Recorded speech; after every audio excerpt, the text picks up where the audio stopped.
हाँ भाई सुनो, देखो हमारे पास जो एक नया टॉपिक वो है वर्चस्व। देखो मैं तुम्हें पहले वर्चस्व का मतलब बताता हूँ, वर्चस्व क्या होता है। ठीक, वर्चस्व का मतलब है किसी का भी दबदबा। ठीक है, किसी का भी दबदबा का मतलब क्या होता है, वर्चस्व, जिसको हेगेमोनी बोलते हैं।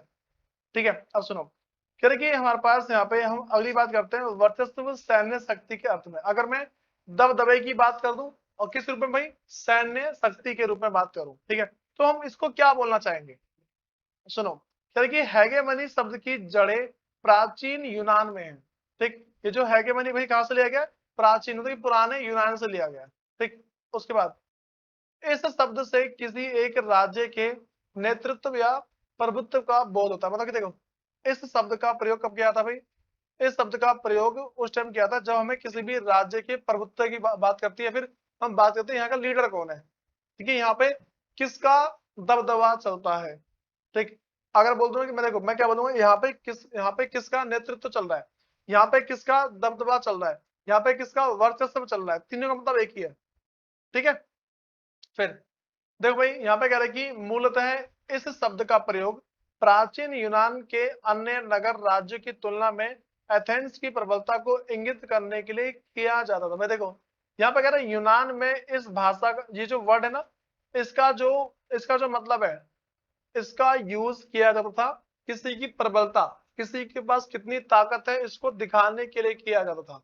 बात समझ आ रही है, किसी के पास ताकत कितनी है इस चीज को दिखाने के लिए इस शब्द का प्रयोग किया जाता था। ठीक है, फिर करेंगे इस प्रकार हेगेमनी के पहले अर्थ का संबंध राज्य के बीच सैन्य क्षमता की बुनावट और तौल से है। मैंने क्या बोला कि भाई यहाँ पे जो सैन्य क्षमता जो सैन्य क्षमता है, जो सैनिक की जो क्षमता है वो कैसी है। ठीक, ये चीज देखी जाती है। उसके बाद अगला क्या है भाई, इसके बाद जो नेक्स्ट जो बातें देखी जाती है ना, वो ये देखते हैं कि भाई चलो ठीक है, हमने सैन्य क्षमता देख ली, लेकिन इनकी बनावट कैसी है। ठीक, इनकी बनावट या बनावट कैसे, किस तरीके से, अगर कहीं पर लड़ाई होती है वो सारे के सारे जान झोंक देते हैं, फिर अपनी जान बचाते हैं। ठीक, देखो देश की आर्मी दो तरीके से होती है, जो देश की सेना है दो तरीके से होती है, लड़ाई हुई एक तो भाग जाती है, लड़ाई हुई सामना करती है। ठीक है, तो इस तरीके से ना हम पता लगा सकते हैं कि देश के अंदर उनकी हैगेमनी कैसी है। फिर करेगी हैगेमनी से ध्वनित सैन्य प्रबल का, हाँ भाई प्रबल्य का यही अर्थ आज विश्व राजनीति में अमेरिका की हैसियत को बताने में इस्तेमाल होता है। देखो अब यही जो वर्ड है ना, अमेरिका की हैसियत कितनी है, अमेरिका की औकात कितनी है, इन बातों को बताने में इसका प्रयोग किया जाता है। ठीक है, फिर क्या आपको आज से याद है कि जिसकी, हाँ भाई जिसकी एक टांग अमेरिका, हाँ भाई अमेरिकी हमले में, हाँ भाई मैंने क्या बोला इस वर्ड का, हाँ भाई, हाँ पढ़ा रखा था तो सुनो, मैंने कहा कि क्या आपको आज से याद है जिसकी एक टांग अमेरिकी हमले में जाती रही। ठीक है, ये कहानी बता चुका हूं मैं इस टाइप की, तो ये सारा याद आ गया पिछला। भाई जिसको नहीं पता है वो लास्ट क्लास का हल्का रिवाइज, मतलब मैं गारंटी दे रहा हूँ सारा सारा आ जाएगा टॉपिक। ठीक है, जिसने पुरानी वीडियो नहीं देखी है एक बार अगर वो देख लेगा ना, तो उसको यहाँ तक का सारा सारा समझ में आ जाएगा। अब सुनो, हम अगली बात करते हैं हमारे पास जो निकालो वर्चस्व ढांचागत ताकत के अर्थ में। क्या बोल रहा हूँ भाई मैं, जो वर्चस्व है वो ढांचे के रूप में बात करते हैं। तो सुनो, कह रहा वर्चस्व का दूसरा अर्थ पहले अर्थ से बहुत अलग है। देखो पहला अर्थ मैंने बता दिया क्या है, पहले अर्थ का मतलब है अमेरिका की ताकत। ठीक है, दूसरा मतलब कि जो ताकत दिखाना, किसके पास कितनी ताकत है इसको दिखाने को क्या बोलते हैं, वर्चस्व बोलते हैं। दूसरा मतलब क्या है इसका, कह रहा वर्चस्व का दूसरा अर्थ पहले अर्थ से बहुत ही अलग है। इसका रिश्ता वैश्विक अर्थव्यवस्था की एक खास समझ से है। ठीक है, मतलब कि पूरे दुनिया की जो अर्थव्यवस्था है, पूरे दुनिया के बीच में जो लेन देन होता है उसकी समझ से है कि भाई हमें इसमें क्या बात समझनी चाहिए। ठीक है, फिर कह रहे कि इस समझ की बुनियाद धारणा है कि भाई देखो अब ये जो समझ की बात चली, देखो मैं तुमसे एक ऐसा बोलता हूँ कि तुम्हें ये बात बिना बोले समझ जानी चाहिए। ठीक, तुमसे ऐसा बोल रहा हूँ कि भाई मान लो तुमने तुमने कुछ चोरी वोरी करी। ठीक है, मैं तुम्हें एग्जाम्पल दे रहा हूँ, तुमने चोरी करी, अब तुम्हारे घर के आसपास पुलिस डॉल रही है, तुम क्या समझोगे, भाई मैंने चोरी करी है मेरे लिए आई होगी पक्का, किसी ने बता दिया कि चोर इधर ही भाग के आया है। ठीक, ये वाली बातें होती है ना, तो इन बातों को देखा जा रहा है। तो वही कह रहे हैं कि इस समझ की बुनियादी धारणा है कि वैश्विक ऐसी चीजों से है जिनका उपभोग एक व्यक्ति करे तो दूसरे को उपलब्ध किसी वस्तु की मात्रा में कोई भी कमी नहीं आए। देखो यहाँ पे ये कह रहा है कि ऐसी चीजों से है पूरी दुनिया में चलने वाली ऐसी चीज, भाई से पेज नंबर बताओ इसको, 41 पे। सुनो भाई, ऐसी चीज, हाँ भाई, ऐसी चीजों से है जिसका उपभोग कोई एक व्यक्ति करे तो दूसरे को उपलब्ध इसी वस्तु की मात्रा में कोई कमी नहीं है। देखो, अब ये बोला एक कोई व्यक्ति है, ठीक है, उसने किसी वस्तु का उपभोग किया, अगर वही वस्तु किसी और को भी दी जाए, अगर वही वस्तु किसी और को दी जाए तो उसको वो वस्तु सेम मिले, डिट्टो वही वस्तु मिले। मैं तुम्हें एग्जांपल दे रहा हूँ, मैंने एक मोबाइल का यूज किया, ठीक है, अगर मैं वही मोबाइल किसी और को दूंगा, मोबाइल में कमी थोड़ी ना आ जाएगी, मोबाइल तो वही रहेगा। इस तरीके से बातें चल रही है, ठीक है। अब सुनो, जैसा मेरे पास करेगी स्वच्छ वायु और सड़क सार्वजनिक वस्तु के उदाहरण है। मैं तुम्हें बता ना, अगर मुझे बताओ, मैंने अगर वायु का प्रयोग किया, अगर मैंने हवा का प्रयोग किया, अगर उसी हवा का प्रयोग कोई और करता है, हवा में कोई कमी आएगी क्या? नहीं आएगी, समझ रहे हो। दूसरा मैंने रखी सड़क, मैंने कहा भाई अगला सड़क है, दूसरा एग्जाम्पल मेरे पास सड़क है। अच्छा बताओ, मैं एक सड़क पे चल के गया, ठीक है, अब उसी सड़क पे जो कोई दूसरा इंसान आएगा उसे कोई कमी मिलेगी सड़क के अंदर? नहीं मिलेगी।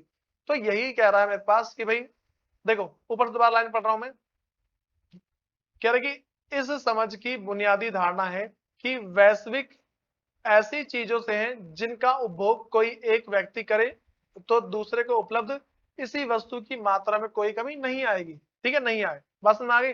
मैं तुम्हें मोबाइल का, हवा का और वही मतलब कि जो रोड का एग्जांपल दिया मैंने, ठीक है। ऐसी बहुत सारी चीजें हैं, जैसे मान लो मेरी कार है, मैं उसका यूज कर रहा हूँ, चलो से कार में पेट्रोल की कमी आ जाएगी वैसे, ठीक है, लेकिन ऐसी बहुत सारी चीजें हैं। सूर्य का प्रकाश मैंने लिया, किसी और ने भी लिया, कमी थोड़ी ना आएगी, ठीक है। फिर अब कह रहे कि वैश्विक अर्थव्यवस्था के संदर्भ में सार्वजनिक वस्तु का सबसे बढ़िया उदाहरण समुद्री व्यापार मार्ग, ठीक है भाई, ब्रैकेट वाला छोड़ दो, से है जिनका इस्तेमाल व्यापारिक जहाज करते हैं। अब सुनो भाई, यहाँ पे हम जो वर्चस्व का मतलब समझ रहे ना, वो ऐसी चीज से है जिसका उपयोग मैंने किया, फिर कोई और करे तो उसमें कोई कमी नहीं आएगी। मुझे बताओ, एक एक नदी जा रही है, लेकिन मान लो समुद्र है, मैं समुद्र से अपना जहाज लेके गया, यूज किया मैंने उसको, अगर कोई दूसरा जनाबी वहां से,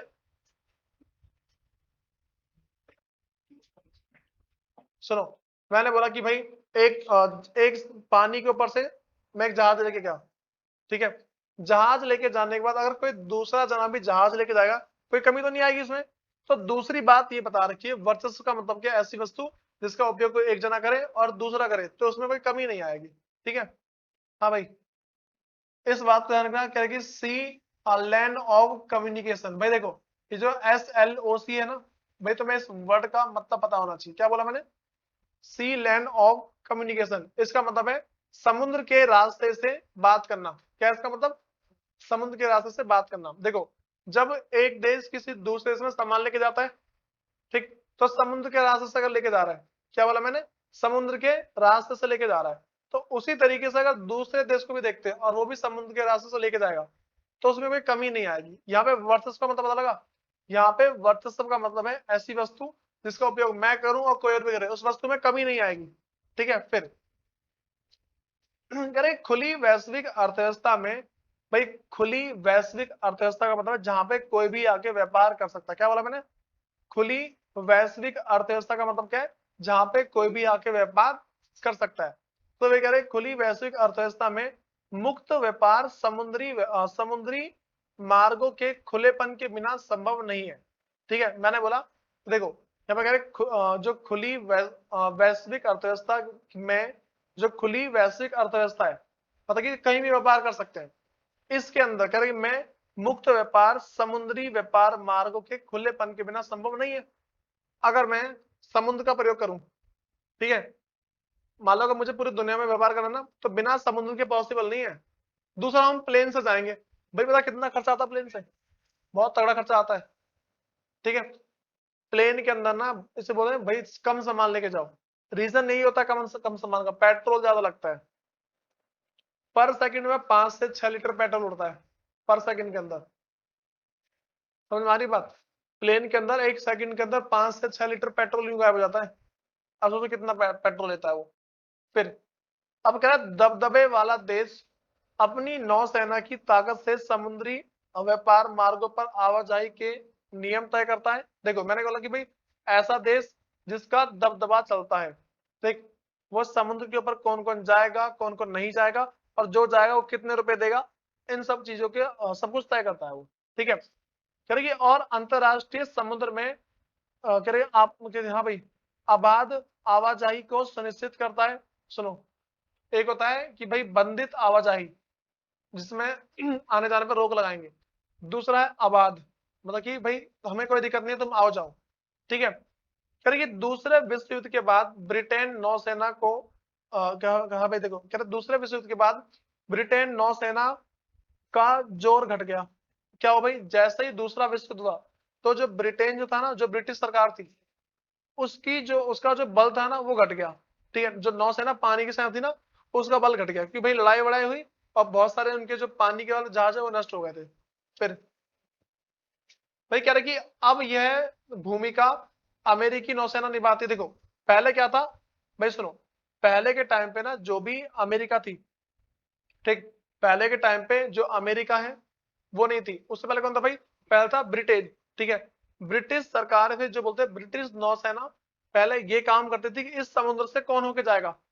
ठीक है, बाद में जब जब ब्रिटिश की नौसेना खत्म हो गई, फिर कौन आया भाई, अमेरिका आया। फिर अमेरिका का दबदबा चला, पता लगा ना, फिर चला अमेरिका का। कह रहे कि जिसकी उपस्थिति दुनिया के लगभग सभी महासागरों में, देखो भाई जितने भी समुद्र है ना, उन सब में अमेरिका का दबदबा है। तुम नीचे देखो एक चित्र, तुम्हें दिख रहा है यहाँ पे अमेरिका का 21 पॉइंट कितना है भाई, 21.48 है अमेरिका का। और अन्य देश इतने, और भाई बाकी सब पता है। देखो रूस का 1.65 है। ठीक है, जो रूस है कितना है भाई उसका, 1.65 है। दिख रहा है नहीं दिख रहा, और रूस का 1.65 है। दक्षिणी कोरिया का 1.70, कनाडा का 1.82, ब्राजील 1.93, इटली 2.11। ठीक है, देखो यूके यूनाइटेड मतलब कि यूनाइटेड किंगडम, उसका 2.81 है। फिर फ्रांस का 2.84 है, भारत का 2.96, जर्मनी 4.12, जापान 5.12। भाई सबसे देखो चीन का, देखो चीन का देखो 14.17। अब चीन का पता और ज्यादा हो गया है, बात तुम्हारी, चीन का बढ़ गया है। देखो क्या लिखा है साइड में। अब अन्य कितने हो गए, अन्य का कम हो गया, अन्य का 34.1 है। ठीक, अब सुनो, फिर चीन का 19.18, पहले 19 चीन का कितना था, 14.17, अब 19.18। अमेरिका का कितना हो गया भाई, अमेरिका का कम हो गया है। ठीक है, 15 से मतलब कि 18 से 21 से कितना हो गया भाई, देखो यहाँ पे 21 था, इस साइड 21 है, इस साइड से इस साइड जब आए, दिख रहा है ना, तो यहाँ पे कितना हो गया भाई, 15 पॉइंट कुछ हो गया। फिर भारत का 7.98 है, पता लग रहा है सब। तो ये सारी बातें चल रही है। अब सुनो, अब दोबारा इसके ऊपर आ जाओ। यहाँ पे कहते हैं कि वैश्विक सार्वजनिक वस्तु का एक और उदाहरण इंटरनेट है। ठीक है, इंटरनेट जितना भी चलाओ उतना ही रहेगा। जैसे मान लो मैं चला रहा हूँ और उसी को कोई और चला रहा है, उसको भरपूर मिलेगा, वो कुछ भी कमी नहीं आती। फिर कह रहे कि हालांकि आज इंटरनेट के जरिए वर्ल्ड वाइड वेब, जिसको जगत जोड़ता जाल क्या बोलते हैं हिंदी में, जगत जोड़ता, देखो मैं यहाँ से सर्च मारूँ ना, किसी कोई मान लो अमेरिका है, वहां पे कोई बैठा हुआ है, मैं उसको वीडियो कॉल करूँ तुरंत लग जाती है ना कॉल। फिर क्या होता है, इसको बोलते हैं वर्ल्ड वाइड वेब बोलते हैं, मतलब कि एक जगह से किसी भी दूसरी जगह आसानी से वेब पहुंचाना, हमारे संकेत पहुंच जाना। अब सुनो, यहाँ पे वही कह रहा है कि हालांकि आज इंटरनेट के जरिए वर्ल्ड वाइड वेब का आभासी संसार साकार हो गया है। कह रही हाँ भाई, हो गया दिखता है, मतलब लोगों को दिखता है भाई सब कुछ ना एक जैसा मैच हो गया। फिर लेकिन हमें यह नहीं भूलना चाहिए कि इंटरनेट अमेरिकी सैन्य अनुसंधान परियोजना का परिणाम है। जो इंटरनेट है वो क्यों लाएगा भाई, जो अमेरिका सैन्य अनुसंधान परियोजना, जिसमें अमेरिका ने सबको डराया था। ठीक है, सुनो, क्या उस परियोजना के बारे में बता रहा हूँ। यह परियोजना 1950 में शुरू हुई थी। आज भी इंटरनेट उपग्रहों के एक वैश्विक तंत्र पर निर्भर है, और इनमें से अधिकांश उपग्रह अमेरिका के हैं। उपग्रह यहाँ पे सैटेलाइट है, क्या बोला मैंने, सैटेलाइट। अब सुनो भाई, जो सैटेलाइट है ना, ज्यादातर अमेरिका के हैं।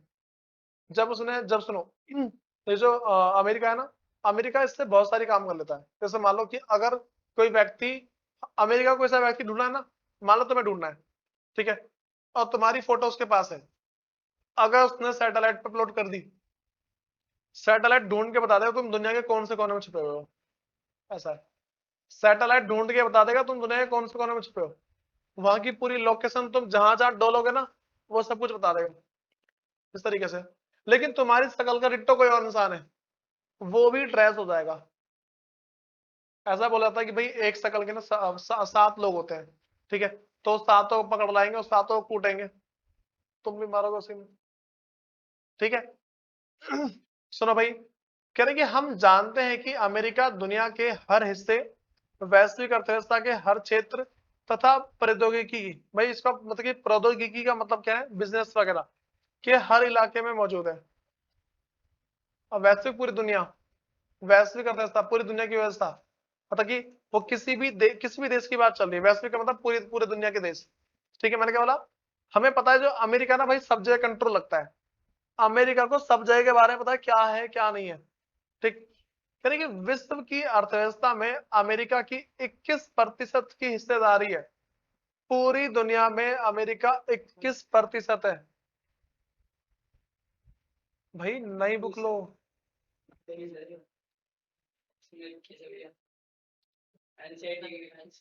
नई वाली है भाई, एनसीईआरटी की नई वाली में किस लिखा है, सुनो भाई, हो सकता है तेरी बुक पुरानी हो, हाँ हो सकता है पुरानी बुक हो।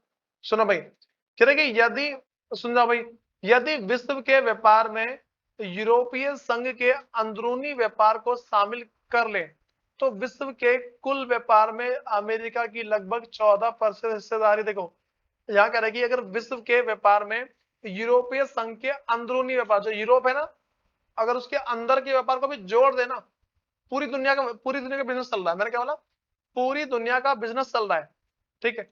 अगर उस बिजनेस के अंदर यूरोप का जो अंदर का व्यापार है उसको भी अगर जोड़ दें, ठीक, जोड़ने के बाद भी अमेरिका का 14% अकेला का है, फंस मारी है, अमेरिका 14% अकेला संभालता है पूरा पूरा।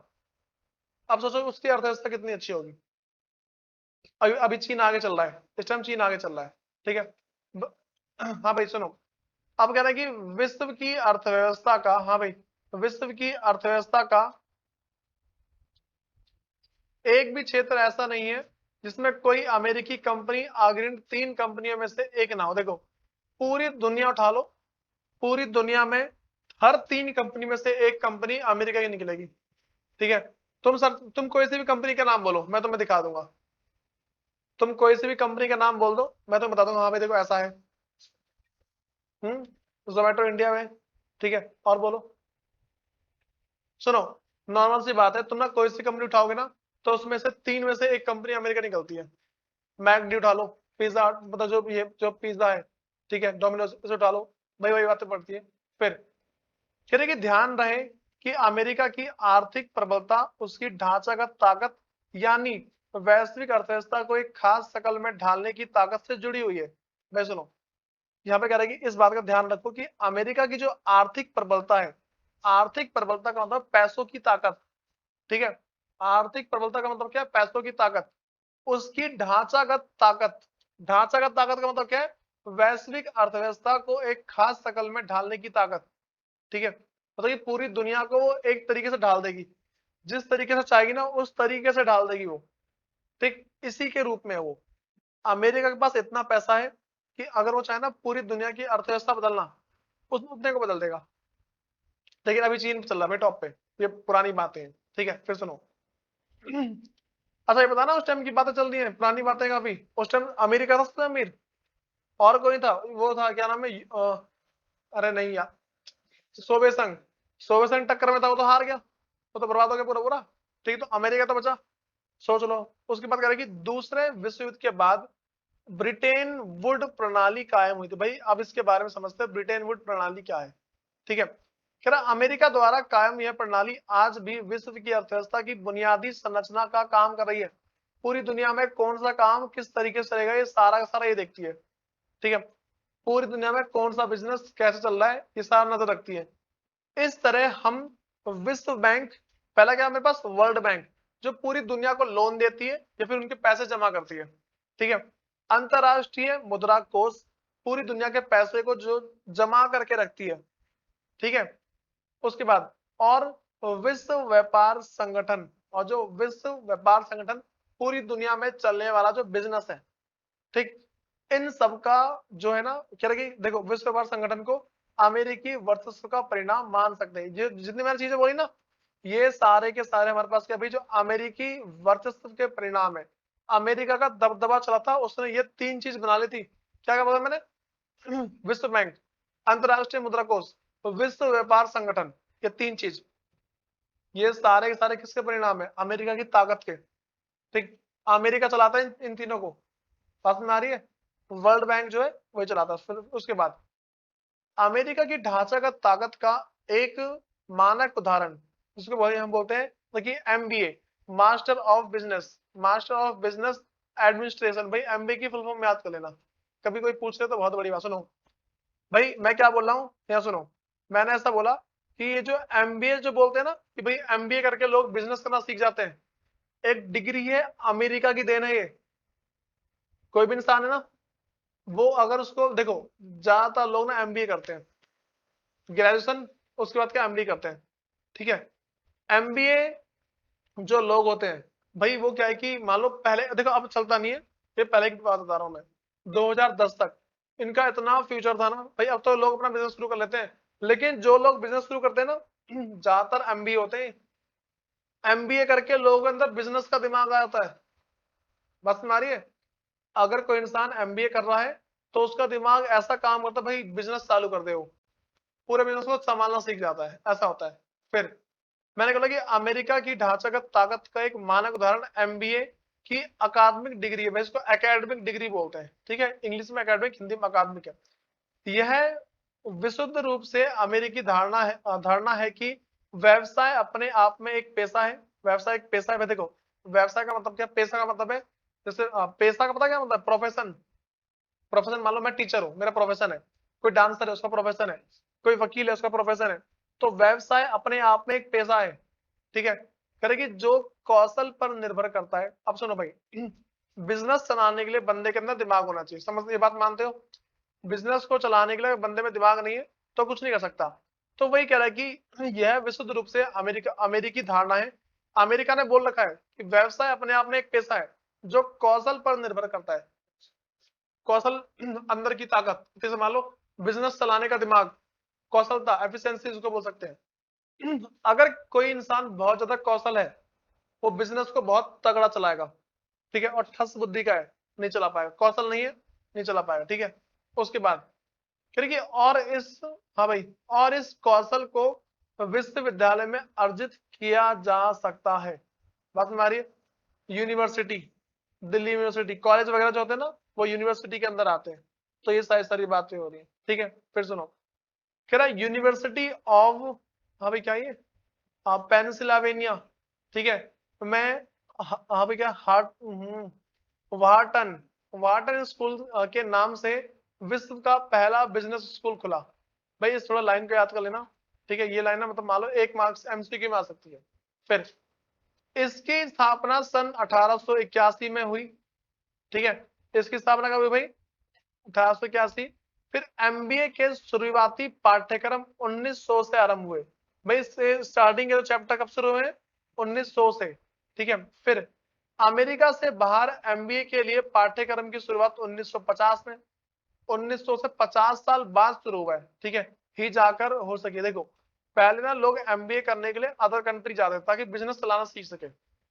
पहले जो लोग हैं वो एमबीए करने के लिए दूसरी कंट्री जाते थे, ठीक है। फिर देखिए आज दुनिया में कोई भी कह रहा है, आज दुनिया में कोई देश ऐसा नहीं जिसमें एमबीए को एक प्रतिष्ठित अकादमिक डिग्री का दर्जा ना, मतलब कि हासिल ना हो। भाई आज दुनिया में ऐसा कोई सा देश नहीं है जहां पे एमबीए की वैल्यू नहीं है, सब जगह एमबीए की वैल्यू है, ठीक है। फिर इस बात से हमें अपने दक्षिण अफ्रीका दोस्त जाबू की याद आती है। जाबू पता है कौन था?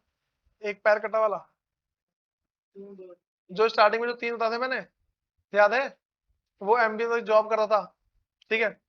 स्टार्टिंग वाली कहानी याद है ना? फिर ढांचागत वर्चस्व को ध्यान में रखें तो यह बात स्पष्ट हो जाती है कि जाबू के पिता क्यों जोर दे रहे थे कि वह पेंटिंग की पढ़ाई छोड़कर एमबीए की डिग्री ले? पता लग गया भाई, वो जो उसके जो पापा हैं वो मतलब क्यों बोलते बेटा तू एमबीए कर ले, एमबीए से बिजनेस करना सीखते हैं। बस में आ रही है? ठीक है, इसके आगे देखना कितना बाकी है। नहीं नहीं यानी एक हेडिंग कितनी है? ठीक है, सुनो भाई। उसके बाद अगला यहाँ पे कह रहा है, हाँ भाई, वर्चस्व संस्कृति अर्थ में, मतलब सांस्कृतिक अर्थ में। अब कह रहे हैं कि भाई अमेरिकी वर्चस्व को शुद्ध रूप से सैन्य और आर्थिक संदर्भ में देखना भूल होगी। भाई देखो, अमेरिकी वर्चस्व को हम सिर्फ ये नहीं मान सकते सेना और पैसा, सिर्फ सेना और पैसे से आगे नहीं है वो। ठीक है, कह रहे कि हमें अमेरिकी वर्चस्व पर विचारधारा या संस्कृति के संदर्भ में भी विचार करना चाहिए। ठीक है, हमें क्या है कि जो एक संस्कृति के आधार पे देखना चाहिए भाई, तो संस्कृति में उसका दबदबा है या नहीं है। देखो, पैसे में है, सेना में है, ठीक है, पता ना वो 6 लाख में से उसके 4 लाख कुछ उसी के थे, याद है नहीं? फिर 4,65,000 अमेरिका की सेना थी, कितना 6 लाख कितना था? 6 लाख, 6,60,000 में से 4,60,000 उसी के थे। हाँ, 6,60,000 था। पूरे विश्व की जो सेना थी 6,60,000 थी, उसमें 4,65,000 उसी की थी। समझ रहे हो? सेना के बल पे जीत गया, एमबीए के बल पे जीत गया, पैसे के बल पे जीत गया। अब संस्कृति की बात करते हैं। ठीक है, कह रहे वर्चस्व के इस तीसरे अर्थ का रिश्ता सहमति गढ़ने की ताकत से। भाई सहमति, किसी के साथ कितना जल्दी उसकी बात मान जाता है। अब इस बात से, ठीक है, सुनो, कह रहे यहाँ वर्चस्व का आशय है सामाजिक, राजनीतिक और खासकर विचारधारा के धरातल पर किसी वर्ग की बढ़त या दबदबा। भाई मैंने क्या बोला? यहाँ वर्चस्व का आशय सामाजिक, राजनीतिक और खासकर विचारधारा के धरातल पर किसी वर्ग की बढ़त या दबदबा। देखो मैंने बोला भाई यहाँ पे इसका मतलब है ना, 3 बातें बोली मैंने। पहला मैंने क्या बोला? सामाजिक, समाज के ऊपर दबदबा है नहीं, हमें समाज के ऊपर पता लगे भाई दबदबा है। जब सोवियत संघ, ठीक है, अपने देश को पागल बनाना था, अपने देश की जनता को पागल बनाना था कि तुम अमेरिका से आगे हो, तुम अमेरिका से आगे, ये पागल बन गया। ठीक है, लेकिन अमेरिका ने वो प्रूव कर दिया कि भाई तुम आगे हो, तुम चिंता मत करो। ठीक है, वो लोग असलियत में आगे थे। सामाजिक है, राजनीतिक, उसको राज करना बहुत अच्छे तरीके से आता है। ठीक है, पता है राज करना कैसे आता है? जब उसको हथियार की जरूरत थी वो हथियार बना रहा था, जब देश को आगे निकालने की जरूरत थी आगे निकाल रहा था। लेकिन सोवियत संघ ने क्या किया? सिर्फ हथियार बनाया जा रहा है, सिर्फ हथियार बना रहा था वो, देश के बारे में भाड़ में कुछ सोच ही ना देश के बारे में। ठीक है, फिर कह रहे कि कोई प्रभुत्वशाली वर्ग, भाई कोई ऐसा वर्ग जिसका प्रभाव चलता हो, कोई प्रभुत्वशाली वर्ग या देश अपने असर में रहने वाले को इस तरह सहमत कर सकता है कि वे भी दुनिया को उस नजरिए से देखने लगे। देखो भाई, जिसमें प्रभुत्वशाली वर्ग या देश, देखो कुछ कुछ देश ऐसे, देखो अमेरिका पता कैसा था? अमेरिका ऐसा था जिस तरीके से दुनिया को देखता है ना, अमेरिका ऐसा देश था जिस तरीके से दुनिया को देखता है, जिस नजरों से देखता है दुनिया को, वो अगर किसी को अपने साथ जोड़ लेना, वो भी उसी नजर से देखने लगा था। जैसे मान लो कि अमेरिका था, उसकी नजर थी कुवैत पे कि भाई तेल लूटेगा वहां से। ठीक है, उसके साथ के जो और देश थे ना, उसने उनको भी ऐसा बना दिया कि हाँ भाई यहाँ से तेल लूटना है। बात हमारी वही बोलता संगत का सर। तो अगर संस्कृति की बात बोल देना, तो भाई अमेरिका जो है अपनी संगत में किसी को भी ढाल लेता था। वो देखो जैसे मान लो सोवियत संघ था, सोवियत संघ के साथ जितने देश जुड़े थे वो शायद नाराज थे उससे, लेकिन अमेरिका के साथ जितने भी देश जुड़े थे कोई नाराज नहीं था, सारे के सारे उसके साथ देते भाई हाँ तू सही जा रहा, तू सही जा रहा है। बस मैं क्या बोल रहा हूँ मैं? फिर पता लग रहा ना दबदबा था संस्कृति में भी। फिर इससे प्रभुत्वशाली की, हाँ भाई करेगी, इससे प्रभुत्वशाली की बढ़त और वर्चस्व कायम होता है। भाई अगर हम किसी को अपनी तरह ढाल सकते हैं तो हम समझते हैं हमारा दबदबा यहाँ पे है। ठीक है, फिर तो विश्व राजनीति के दायरे में वर्चस्व के इस अर्थ को लागू करे तो स्पष्ट होगा कि प्रभुत्वशाली देश सिर्फ सैन्य शक्ति से काम नहीं लेता। एक जो प्रभुत्वशाली देश है, प्रभुत्वशाली देश ऐसा जो किसी को भी प्रभावित कर दे, जो किसी को अच्छा बना दे, जो किसी को नष्ट भी कर दे, वो जो चाहे वो कर ले। ठीक है, तो यहाँ पे वही कह रहा है कि विश्व राजनीति के दायरे में वर्चस्व के इस अर्थ को, वर्चस्व का मतलब बता रहा है, लागू करे तो अगर, हाँ भाई, स्पष्ट होगा कि प्रभुत्वशाली देश सिर्फ सैन्य शक्ति से काम नहीं लेता। ये जो प्रभुत्वशाली देश है ना, वो सिर्फ सेना शक्ति से काम नहीं लेता, वह अपने प्रतिद्वंदी और अपने से कमजोर देशों के व्यवहार, बर्ताव और अपने मन माफिक बनाने के लिए विचारधारा से जोड़ने का साधन भी इस्तेमाल करता। देखो अमेरिका था भाई, जो अमेरिका से जिन जिन लोगों को अमेरिका से दिक्कत थी, अमेरिका ने उसको अपने साथ जोड़ा और अपनी तरह ढाल लिया। समझ में आ रही बात? अमेरिका से जिन जिन देश को दिक्कत थी, अमेरिका ने क्या किया, उन्हें अपनी तरह बना दिया। अब पता है वो सारे लोग भी अमेरिका के साथ ये ले सेना ले जा हमारी। उस समय आते जब सोवियत संघ अपने साथ देश जुड़ा था, अमेरिका अपने साथ देशों को जोड़ रहा था और सोवियत संघ अपने साथ देशों को जोड़ रहा था। तो अमेरिका के साथ जो देश जुड़े थे ना, वो उसी के साथ चल रहे थे और सोवियत संघ वाले किलसे हुए थे। सोवियत संघ के साथ जो देश जुड़े थे ना, वो सारे किले से रहते उससे। तो कर क्या रहा, पागल बना रहा है हमारा। लेकिन अमेरिका उन्हें आगे निकाल रहा था, ठीक, अमेरिका उनकी ताकत बढ़ा रहा था। समझ में आई बात? तो ये सारी बातें होती है भाई। अमेरिका क्या, देखो अमेरिका ताकत बढ़ा रहा है, तो इस ताकत बढ़ाने के पीछे क्या हुआ भाई, लोगों ने बोला कि यार तू सही कर रहा है, हमारी सेना ले जा, तो हमारे सामान यूज कर, लेकिन तू हमें क्या बना, तू हमें शक्तिशाली बना। बातें तो लगी, ये चीजें होती हैं, कोई दिक्कत तो नहीं इसके अंदर किसी को। फिर भाई कह रहे कमजोर देशों के व्यवहार बर्ताव को इस तरह से प्रभावित किया जाता कि उससे सबसे ताकतवर देश का हित साधन हो। देखो जितने भी कमजोर देश थे ना, अमेरिका सभी कमजोर देश को इस तरीके से प्रभावित करता था कि वो उसके साथ जुड़ ही जाएगा। बात में आई? अमेरिका जितने भी देश थे ना, देखो अमेरिका जो है जिस देश से बोलता है मेरे साथ आगे जुड़ जा, ठीक, अगर बोल दिया तो वो जुड़ ही जाएगा और किसी भी तरीके से जुड़े। ठीक है, मैं तुम्हें एक एग्जाम्पल दे रहा हूँ। पहले ना उसको बोला प्यार से हमारे साथ जुड़ जा, हम तेरी बहुत मदद करेंगे, बोला मैं नहीं जुड़ा तेरे साथ। अब धमका दिया, देख ले कितनी साना मेरे पे, तुरंत उड़ा दूंगा तेरे को। ये चीज है। फिर उसको प्यार से समझाया, देख बात ऐसी, तू मेरे साथ जुड़ेगा, तू तेरे को कोई और मारेगा नहीं, मैं तेरी रक्षा करूंगा, इस तरीके से। तो तीनों तरीके हैं उसके पास, आर्थिक, सैन्य और सांस्कृतिक। वो तीनों तरीके से अपना अपना जोर लगाता है और भाई किसी भी देश को अपने साथ जोड़ लेता है, गारंटेड जोड़ लेता है। ठीक है, फिर कह रही कि उसका प्रबल्य बना रहे। देखो मैं हम कह रहे कि कमजोर देश, देखो कमजोर देश के व्यवहार बर्ताव को इस तरीके से प्रभावित किया जाता था, तो किया जाता है कि उससे सबसे ताकतवर देश का हित साधन हो, उसका प्रबल्य बना रहा है। देखो अब मैं किसी और देश को इस तरीके से अपने साथ जोड़ रहा है कि उस देश को कोई घाटा ना हो, फायदा हो भले उसका। ठीक है, लेकिन सोवियत संघ क्या करता था, देश से घाटा करवा रहा है, देश को पूरा डुबा दिया उसने। अमेरिका के साथ जो देश जुड़े थे ना, वो सारे सारे ग्रो कर गए। ठीक है, फिर हाँ भाई कह रहे कि इस तरह प्रभुत्वशाली देश जोर जबरदस्ती और रजामंदी दोनों ही तरीके से काम लेते हैं। मैंने बोला ना, जोर जबरदस्ती, रजामंदी। मैंने बोला देखो अमेरिका क्या करता था, पहले ना ताकत दिखाई, ठीक है, देखो या तो मान लो पहले प्यार समझाया, भाई मेरे साथ जुड़ जा, मैं तेरे को बहुत ही अच्छी फैसिलिटी दूंगा, तुझे कोई दिक्कत नहीं आएगी। बोला मैं तेरे साथ, उस देश ने क्या बोला, मैं तेरे साथ नहीं जुड़ रहा, बात ऐसी शांति से आ जा, उड़ा दूंगा पूरे देश को। समझ में आई बात? देखो पहले रजामंदी करी, नहीं माना, धमकी दे दी, अपने आप जुड़ गया। तो दोनों तरीके उसके पास। फिर कह रहे कि अक्सर रजामंदी का तरीका जोर जबरदस्ती से कहीं ज्यादा कारगर साबित होता है। यहाँ पे कह लो कि अक्सर रजामंदी का जो तरीका है जोर जबरदस्ती से कहीं ज्यादा कारगर था।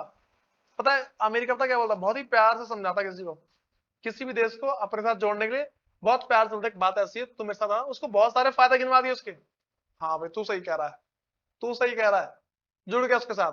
ठीक, अब जो देश नहीं मानता ना प्यार से, सारी मिसाइल दाग दे, शांति से आ जा हमारे साथ, उड़ा देंगे पूरे देश को, फिर क्या बचेगा तेरे पास। और बात भी सही तू कह रहा है मैं तेरे साथ जुड़ जा रहा हूँ। तो दोनों तरीका उसके पास। फिर सुनो भाई, ठीक है कि आज विश्व में अमेरिका का दबदबा, अच्छा भाई सुनो, अब ना जितना मुझे पढ़ा रहा हूँ इसके ना पीछे का जो भी वीडियो देखे हैं ना, इसके पीछे का दिखेगा नहीं। ठीक है, बाकी चलो मैं दिखाई देता हूँ, चलो क्या हाल देखे, लेकिन थोड़ा बहुत फिर भी छुपेगा यार। हाँ भाई मैंने क्या बोला, कह रही कि आज विश्व में अमेरिका का दबदबा सिर्फ सैन्य शक्ति और आर्थिक बढ़त के बूते ही नहीं, सिर्फ सैन्य शक्ति और आर्थिक बूता मतलब कि पैसे के बल पे ही नहीं है, बल्कि अमेरिका की संस्कृति मौजूदगी भी इसका एक कारण है। ठीक है भाई, जो अमेरिका की जो संस्कृति ना, वो भी इतनी तगड़ी है कि भाई लोग ना कोई भी उसकी संस्कृति से प्रभावित हो जाते हैं, बोलते हैं यार तू बड़ा अच्छा इंसान है भाई, ऐसे बोलते ना। जैसे मान लो बहुत सारे लोग होते हैं और उसमें ना एक से बोल देंगे यार मुझे तू बड़ा अच्छा लगता है। तो इस तरीके से अमेरिका था। उसके बाद तीनों तरीके हैं। फिर कह रहे कि चाहे हम इस बात को माने या ना माने, लेकिन यह सच है कि आज अच्छे जीवन, हाँ भाई, आज अच्छे जीवन और व्यक्तिगत सफलता के बारे में जो धारणाएं पूरे विश्व में प्रचलित है, दुनिया के अधिकांश लोग और समाज के जो सपने हैं वे सब 20वीं सदी के अमेरिका में प्रचलित व्यवहार बर्ताव के ही प्रतिबिंब है। दुनिया में आजकल कोई भी इंसान जो ताकतवर बनता है ना, मुझे बताओ ताकतवर बनने के क्या तरीके हैं। पहला, बहुत ही सांस्कृतिक लोग बन जाओ, तुम्हारी बात सब मान जाए। दूसरा, बहुत ही ताकतवर बन जाओ, तुम्हारी बात सब मान जाए। तीसरा, इतना अंधा पैसा रखो ना अपने पास कि हर एक इंसान तुम्हारी बात मान जाए। इसके अलावा कोई और तरीका बताओ, है कोई तरीका? इस तरीके के अलावा कोई और अगर तरीका है नहीं। ठीक है, तो यहाँ पे वही बातें चल रही हैं। कह रहे कि अमेरिकी संस्कृति बड़ी लुभावनी है। अमेरिका की संस्कृति बहुत लुभावनी है भाई। ठीक, वो किसी को अपनी बातों में लुभा लेती है, बहला लेगी अपनी बातों में। ठीक, फिर और इसी कारण सबसे ज्यादा ताकतवर है, और भाई इसी कारण से जो अमेरिका है सबसे ज्यादा ताकतवर भी है। ठीक है, फिर कह रहे कि वर्चस्व का यह सांस्कृतिक पहलू है जहां जोर जबरदस्ती से नहीं बल्कि रजामंदी से बात मनवाई जाती है। और अमेरिका के पास ये ताकत भी है, जोर जबरदस्ती नहीं करेगा, वो रजामंदी से तुम्हें मना लेगा। ठीक है, फिर समय गुजरने के साथ हम उसके इतने अब मतलब अभ्यस्त हो गए हैं कि अब हम हाँ भाई, अब हम इसे इतना ही सहज मानते हैं जितना अपने आसपास के पेड़ पक्षी को या नदी को। अब ना हम अमेरिका को इसी तरीके से अपना मानते हैं जिस तरीके से जो हमारे पेड़ पक्षी है ना, क्या भाई तो ये तो रहेगा ही रहेगा, ये बात तो रहेगी ही रहेगी, तो ऐसे ही मान लेते हैं। जैसे हमें साइड में नदी जा रही है, उसके बहने से हमें कोई दिक्कत नहीं है। हाँ, एक आध लोगों को दिक्कत होती है, हमें कोई दिक्कत नहीं होता, हाँ यार ठीक है, इतना चलता है। मान लो कि अमेरिका की कंपनी खुली हमारे देश में, हमारे देश में अमेरिकी कंपनी खुली हुई है, हमें कोई फर्क पड़ता है? हाँ, अच्छी बात है यार, हम जाके खाते और हैं वहां से फिर। ठीक, तुम ना अमेरिका का कोई सा एक ब्रांड बता दो जिसका सामान तुम्हें पसंद नहीं आता, कोई सा बता दो। गुची ले लो, जारा ले लो, ज्यादा लोग उसी को पसंद करते हैं, बल्कि बोलते हैं यार जारा के कपड़े मिल जाए मजा आ जाएगा। ठीक है, तो सुनो, कह रहा आपको आंद्रेई और उसकी कूल जींस की याद आई? आंद्रे उसकी जो मस्त वाली जींस थी, कहाँ की थी वो? अदर कंट्री की थी। ठीक है, आंद्रे के माता पिता जब सोवियत संघ में युवा थे तो उनकी पीढ़ी के लिए नीली जींस आजादी का परम प्रतीक हुआ करती। देखो भाई, जो नीली जींस है ना, वो इस बात का प्रतीक थी कि हम आजाद हो गए। ठीक, कह रहे कि युवक युवती अक्सर अपनी साल साल भर की तनख्वाह किसी चोर बाजार में विदेशी पर्यटकों से नीली जींस खरीदने पर खर्च कर देते थे। ठीक, कोई दूसरे देश से आए हुए लोग है ना, पहले उनकी जींस खरीदने के लिए भाई लोग क्या पूरे साल की इनकम उड़ा दे रहे हैं। पूरे साल कमाया, कोई आया दूसरे देश से, उसकी जींस खरीद ली। समझ में आ रही बात? ऐसा होता था। फिर कह रहे कि ऐसा चाहे जैसा भी हुआ हो, भाई ऐसा चाहे जैसा भी हुआ हो, हम उसके आगे बात कर रहे हैं कि लेकिन सोवियत संघ की एक पूरी पीढ़ी के लिए नीली जींस अच्छे जीवन की आकांक्षाओं का प्रतीक बन गई थी। ठीक है, सोवियत संघ के साथ जितने भी देश जुड़े थे ना, उन सबका ये प्रतीक था कि भाई जो है नीली जींस है, नीली जींस पहन के डोलने इसका मतलब हम आजाद हैं। ठीक है, फिर कह रहे कि एक ऐसा अच्छा जीवन जो सोवियत संघ में उपलब्ध नहीं था।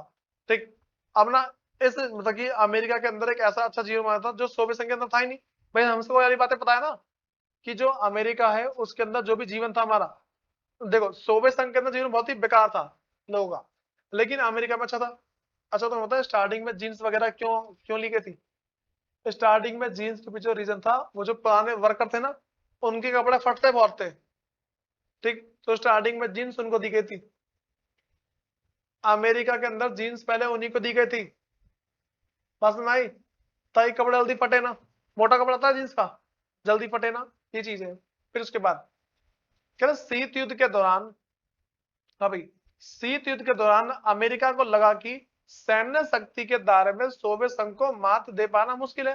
भाई जब शीत युद्ध चल रहा था उस टाइम ना अमेरिका को एक बात पता लगी, यार इसको शक्ति में हराना बहुत मुश्किल है, क्योंकि जो सोवियत संघ था सिर्फ मिसाइल बना रहा था, पता है ना, सिर्फ बम बनाया जा रहा है, लोगों की पड़ी नहीं है उसको। कह रहा अमेरिका ने ढांचागत ताकत और सांस्कृतिक प्रभुत्व के दायरे में सोवियत संघ की से बाजी मारी। अब सुनो, अमेरिका ने क्या किया, अपने देश में बिजनेस चलाए, अपने देश में बिजनेस चलाए, ठीक है, उसके अपने देश की संस्कृति अच्छी करी, फिर उससे क्या हुआ, सोवियत संघ को पीछे कर दिया उस चीज में। अब उससे सोवियत संघ पीछे हुआ, सोवियत संघ हारने लग गया। फिर पता है ना सोवियत संघ क्यों हार था, ये बात पता होनी चाहिए। तो क्या है कि सोवियत संघ की केंद्रीकृत और नियोजित अर्थव्यवस्था उसके लिए अंदरूनी आर्थिक संगठन का एक वैकल्पिक मॉडल तो थी, लेकिन पूरे शीत युद्ध के दौरान विश्व की अर्थव्यवस्था पूंजीवादी तर्ज पर चली। देखो यहाँ पे क्या बोला जा रहा है, कह रहे कि देखो कह रहे सोवियत संघ की केंद्रीकृत और नियोजित अर्थव्यवस्था, केंद्रीकृत और नियोजित अर्थव्यवस्था का मतलब क्या होता है, सरकार के हाथ में सारा कंट्रोल है, तुम्हें जो काम करना है सरकार से पूछो फिर करो, ठीक है। नियोजित का मतलब क्या है, जो एक बार प्लानिंग कर ली वही चलेगा, भले ही आगे बाढ़ आ जाए, कोरोना आ जाए, कुछ भी आ जाए, कोई मतलब नहीं है इससे। बात बता रही, मैंने क्या बोला कि केंद्रीकृत और नियोजित। केंद्रीकृत का मतलब क्या भाई, सरकार के हाथ में सारा कंट्रोल है, जो भी करेगी सरकार करेगी, वरना किसी के पास कोई पावर नहीं है। मुझे मकान खरीदना है सरकार से पूछो, मुझे गाड़ी खरीदनी है सरकार से पूछो, ये चीजें होती है। और नियोजित का मतलब क्या है, देखो मैंने तुम्हें पहले केंद्रीकृत अर्थव्यवस्था का मतलब बता दिया, अगला बता रहा हूँ नियोजित अर्थव्यवस्था क्या होती है। नियोजित अर्थव्यवस्था ऐसी अर्थव्यवस्था है जिसके अंदर ये बातें देखी जाती है कि जो बात पहले डिसाइड हो चुकी है वो ही बातें होगी, कुछ चेंज नहीं होगा। समझ में आई बात, एक बार प्लानिंग कर ली कि इस साल लोगों से बहुत सारा टैक्स लिया जाएगा, टैक्स लिया जाएगा, भले लोग भूखमरी मर रहे हो लेकिन टैक्स लिया जाएगा, ठीक है। फिर सुनो, तो कह रहे कि अमेरिका ने सबसे बड़ी जीत सांस्कृतिक प्रभुत्व के दायरे में हासिल की। भाई अमेरिका जो है ना सेना से नहीं जीता, अमेरिका सोवियत संघ की सेना से जीता ही नहीं, वो क्या जीता भाई, उसकी संस्कृति से, उसने अमेरिका ने अपनी संस्कृति से हरा दिया उसको। मैं तुमसे कहता ना कि सोवियत संघ की जो जनता है उनको पता लग गया कि अमेरिका हमसे अमीर है, भड़क गई है वो। अब जब भड़की तो अंदर से ही आग लगी। सोवियत संघ के जो जो देखो सोवियत संघ से बाहर से किसी ने हमला नहीं किया, अंदर के लोग ही भड़क गए उससे, ठीक है। फिर तरीके सोवियत संघ में नीली जींस के लिए दीवानगी इस बात को साफ साफ जाहिर करती है कि अमेरिका एक सांस्कृतिक उत्पाद के दम पर सोवियत संघ में दो पीढ़ियों के बीच दूरियां पैदा करने में कामयाब रहा। देखो भाई, पता मैंने क्या बोला, पहले तो एक बात बोलती मैंने कि भाई जो सोवियत संघ में जो लोग है ना, वो अमेरिका से आए हुए लोगों की जीन्स खरीदने के लिए अपने पूरे साल की इनकम उड़ा देते, पूरे साल जो कमाया उनको दिए, उनसे जीन्स खरीद ली, ठीक। अब पता क्या हुआ, अपना लोगों के मन में जीन्स का क्रेज बढ़ गया, जो जीन्स का उसका क्रेज बढ़ गया लोगों के मन में। अब पता क्या किया लोगों ने, भाई लोग सिर्फ जीन्स की मांग कर रहे थे, तो एक पिछली पीढ़ी जो लोग बूढ़े हो चुके थे और जो नई जो पीढ़ी आई थी, जो नई पीढ़ी थी ना वो ये बूढ़े लोगों की बात ही नहीं मान रही थी, क्योंकि नए लोगों को जीन्स का चस्का चढ़ गया है। बात समझ आ रही है, हमारे भारत के अंदर भी है। अभी किसी लड़की से बोलो तू सिर्फ सूट सलवार पहनेगी, बोले पागल हो रहा है क्या, मैं जींस भी पहनूंगी, ठीक है। आज किसी लड़के से बोल दो तो टी शर्ट या शर्ट वगैरह नहीं पहना, तो कुर्ता पजामा पहन के डॉल, धोती कुर्ता पहन के डॉल, बड़ा दिमाग खराब हो गया। कोई पहन के जाएगा, तुमसे एक दिन बोल रहे कि धोती कुर्ता पहन के स्कूल चला जा, भाई तुम्हारी हिम्मत नहीं होगी स्कूल जाने की, होता है ना सर, ठीक है। हाँ तो हमारे देश की वो बननी क्या ऐसा क्या है भाई, यहाँ तो सारी बात क्लियर सबको। एक बार सारा सारा पढ़ के आ जाना जितना मैंने कराया है, और जो ये वाली वीडियो है उसको दोबारा देखना, उसके बाद उसके नेक्स्ट क्लास से बात करते हैं, ठीक है।